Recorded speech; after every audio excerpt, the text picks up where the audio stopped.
పరిపాలన మొదలై నెల రోజులు కూడా అవ్వలేదు కదండి. ఒక 5-6 నెలలు అయిన తర్వాత చూస్తే పరిపాలన తేడా అనేది తెలుస్తుంది.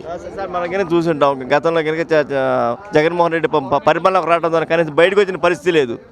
ఇప్పుడు ఈయన అట్లా కాదు, చాలా అద్భుతంగా ఉందండి. అతి సామాన్యుడి దగ్గరికి కూడా ఒక ముఖ్యమంత్రి గారు వెళ్ళి ఓదార్పు చేయటం అంటే ఓదార్పు అంటే మళ్ళీ అట్టెళ్ళు దరి కాదు.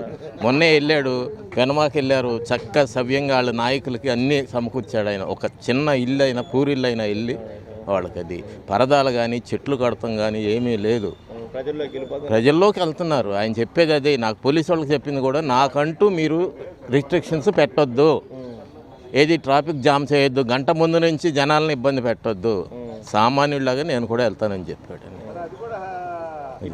మనకైనా చూసినట్టుదే గతంలో చంద్రబాబు నాయుడు మీద అనేకమైన మానసికపరమైన దాడులు, మాటల దాడులు చేశారు, తిట్టారు. రోజా, కొడాలి నాని, జోగి రమేష్, ఇటువంటి వాళ్ళు ఇప్పుడు వాళ్ళ పరిస్థితి ఎలా ఉండబోతుంది? ఇవాళ రోడ్లు పాలయ్యారు కదా సార్. ప్రజల చేతుల్లో ఓటు అనేది ఒక వజ్రాయుధం. అదేమైంది, ఇప్పుడు బాగా దిగింది. ఎవరి మీద ఎవరైతే తిట్టారో ప్రభుత్వం కానీ అధికారులు కానీ మంత్రులు కానీ అందరికీ కూడా జరుగుద్ది అది.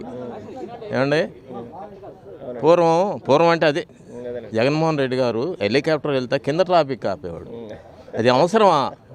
ఏమండి, ఇవాళ సామాన్యులాగా వెళ్ళాలండి. అందరూ చేశారు కదా. ముఖ్యమంత్రి నువ్వు ఒక్కడవే కాదు, నీ ముందు ఎన్ని సంవత్సరాలు అయింది మనకు స్వతంత్రం వచ్చి? 70 ఎన్నేళ్ళు అయిందండి? 77 సంవత్సరాలు అయిన తర్వాత నుంచి నువ్వు ఏదో చివరి ముఖ్యమంత్రివి, ఆఖరి ముఖ్యమంత్రి కూడా ఆయనే.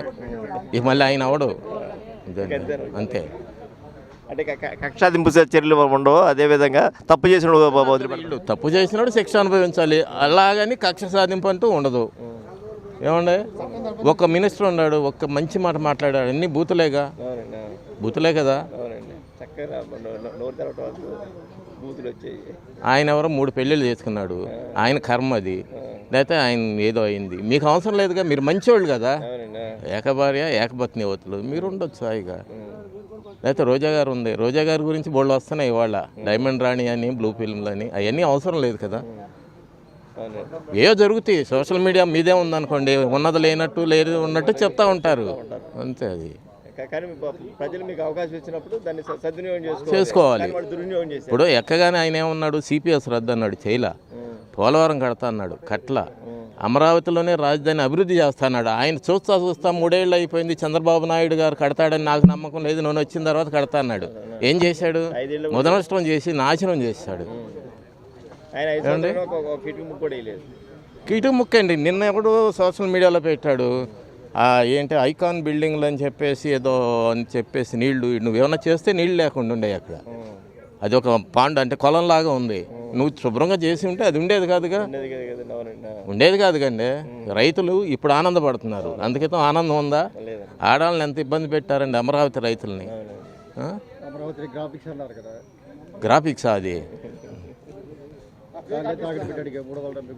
ఏమండి, మన ప్రతిదీ తాకట్టు పెట్టండి ఏమన్నా ఉందా? మనల్ని కూడా పెట్టేశారు, అంతే.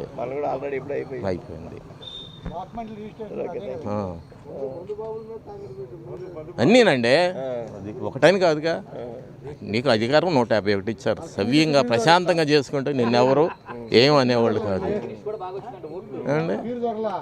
జరగల